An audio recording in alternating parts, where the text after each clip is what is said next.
Eagle Community Television presents Community Connection with your host, Mike Cooper. Hello and welcome again to Community Connection from Eagle Community Television. Thanks for watching, and thanks to our producer, Jeff Durall. We're in the principal's office once again at Hayes High School. Unfortunately, this time I think we're out of the woods, maybe. We'll find out as we visit with Hayes High Principal Marty Straub. Marty, new school year underway at Hayes High. Talk about some of the things parents would like to know about, maybe some of the changes to begin with. Oh gosh, Mike. First of all, you look pretty comfortable in a principal's office. You must have had some experience. Thanks for coming today. We've had this is our sixth day of school, and the kids have been awesome.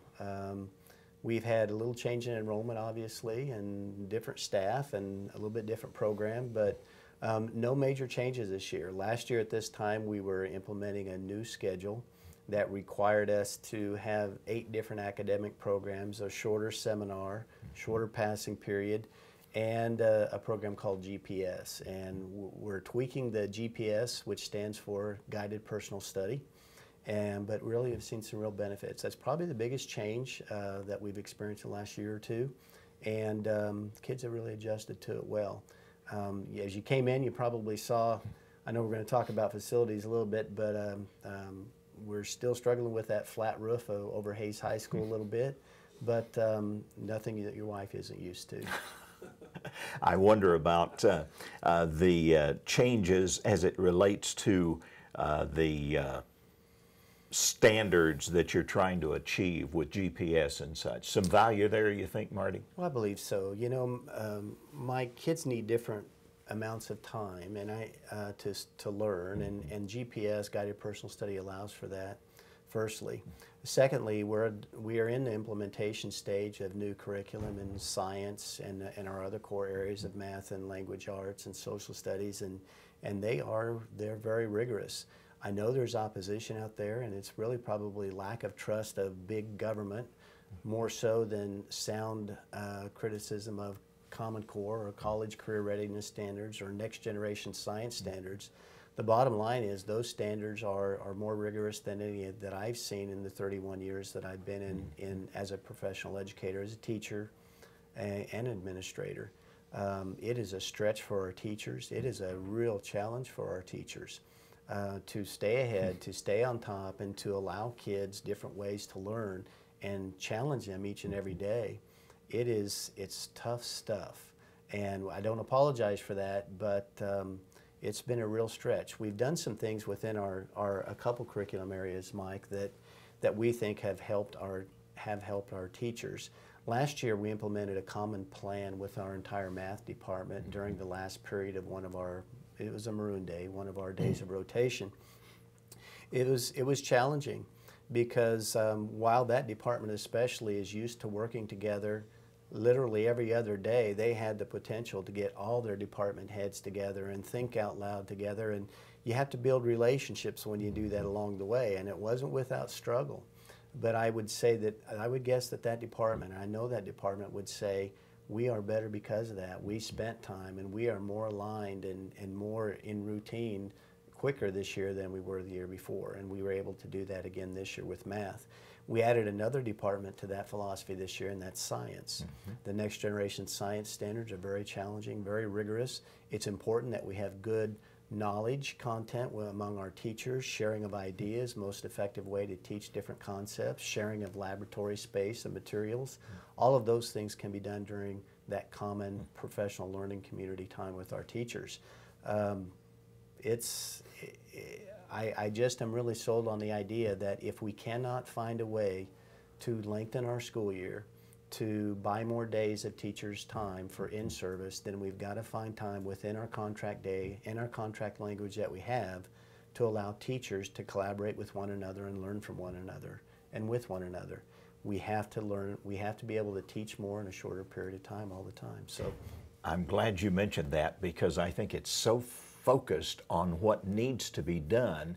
It's not like kids are graduating and going to the family farm now or going into the family business or something. They are competing worldwide now with students who are, again, trying to be exceptional as well, and we've got to produce the same exceptional kids. You know, Mike, 20 years ago or maybe 30 years ago, the world, in my mind, was much larger. I know your kids are nowhere close to where you live today, nor are mine. My oldest is living outside of Washington, D.C., and I know many, many other parents that kids are not afraid today of going out and spreading their wings. And we have got to let them know that they can compete with other kids in the world and other young adults in the world and be successful. And the only way we can do that is get better at what we do every day too. How about enrollment? Talk a little about numbers, if you could, just some general ones since the official is not yet published. Talk about some general numbers at Hays High. Well, Marty. September 20 is that all-important date, and that falls, I believe, on a Sunday this year or something like that. So it's somewhere around that time that we'll be counting. But our enrollment at Hays High will be very much what it was last year. It should be plus or minus 4 or 5 students. We may have 5 more, we may have 5 less, but somewhere in that neighborhood around the 730 mark. We really look forward to next year because this senior class has been the smallest class in USD 49 since they were kindergartners. Rather interesting and significantly smaller. We'll have only about 150 to 160 graduates at the end of this year, and our freshmen coming in next year should be around the 210 range. So we'll have a net gain of 60 automatically, and I know that Mr. Pallister at the middle school tells me about these big classes coming, and the elementary principals also. We'll have some classes of 240 and 260s, but this year, very, very manageable, very similar to the class sizes that we had last year. Physical component of the building itself, maybe talk a little about some of the new teachers, some of the staff changes that have occurred for the parents at Hays High. Sure, I'd be happy to do that. We did, unfortunately, because of budget issues, have to reduce our personnel pretty significantly like other buildings did in the district. In a nutshell, we are sharing a librarian, Mrs. Affentrager, who works at the Hays Middle School. She and her library assistant, Mary Jane Dreiling, we will share them between the middle school. Half day here, half day there, and when one isn't here, she will be at the other school. And on those days where they have to have full days at Hays High, then we will have one or the other, or at the Hays Middle School. So Mr. Pallister and I are cooperating on that. We hired a new math teacher. We did have a retirement last year, and we hired a young gentleman from Thomas More Prep who is a math teacher there. His name is Josh Peterson, and we're glad to have him. In the area of physical education, we had a resignation there last year. We had already cut 2 positions in there 3 years prior, and his name is Mr. Bo Black. You may have heard about him a little bit last spring because it caused quite the controversy in that we were taking Great Bend High School's football coach.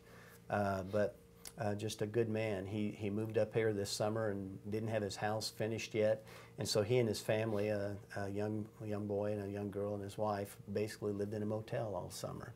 But they were committed to being part of this community early and often, and we're glad to have him. So that's Bo Black. We do have, we had a big group, a couple of resignations. Mr. Pollock and Mrs. Pollock retired and moved closer to their family on the East Coast, and we hired Misty Garrison. Misty Garrison has been in the hospital setting most of her career, but she is now going to be our school nurse, and we will share her with Washington Elementary. That does it, I think. We were fortunate enough to get back into our science area that Dave exited.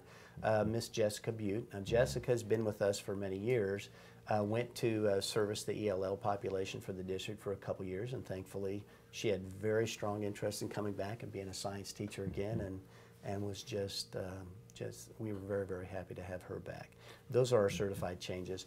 Obviously with classified, whether it be maintenance or secretary or paras, that's kind of a revolving door, and we've hired 7 new classified staff, and I have a couple openings. Those people listening right now, Hays High is an awesome place to work with some of the most lovable kids that we have in our special programs too. How does this impact the changes in staff, teachers and such? How does that impact class sizes? Parents are always concerned about class sizes, and so are educators, Marty.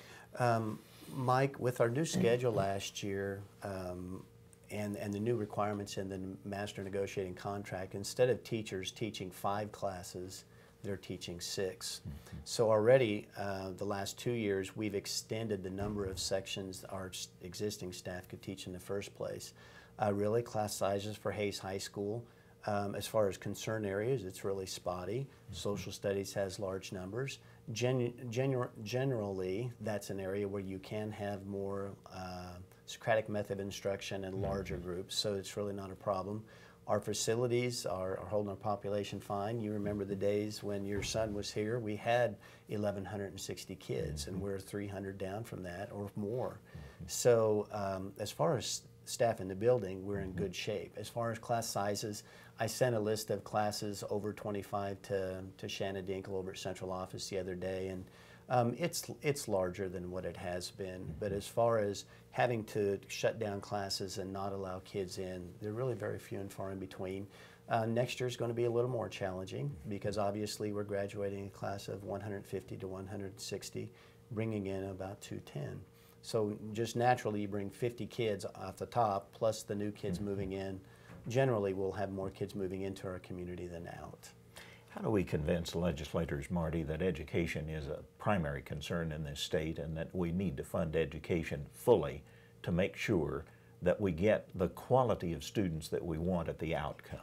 You know, what's really interesting about that question is I'm engaged with legislators, and they recognize my email, they recognize me, and I visit with those folks. But it's very interesting, Mike. If you have a question about the hospital, you would ask a doctor. If you have a question about the radio station, you'd ask the person that's running the board. In education, it's very difficult for me to say this because I'm not proud of it anymore. Legislators really don't want to hear much from educators. They feel we're biased. I sense many times that it falls on deaf ears. It's far more meaningful if I send an email as a father of 3 daughters than it is from a principal of Hayes High. And in my opinion, it shouldn't necessarily. I think we should both have says, my role as a parent, my role as a principal. But it's very, very difficult to get the ear of the legislature right now. There is, for whatever reason, it's just not. It's a very difficult environment right now. They don't want to hear it. They don't want to hear it from educators, and if they agree with what the opinion is being shared, they do want to hear it. But you know, now, I will say, I do want to say also though, but there are some local legislators who are very open to phone calls and will always, if I text them, will always text back in response. And so, but generally, as far as Topeka as an institution, it's very, very unapproachable for educators today. But you know, as a parent, as a husband of a former teacher and such, we want you to be biased, Marty. We want you to be biased for those kids, for those staff members, and for education as a whole, because that's important to all of us, I think. Well, you think about it. If we can't be our biggest advocates, then who in the world should?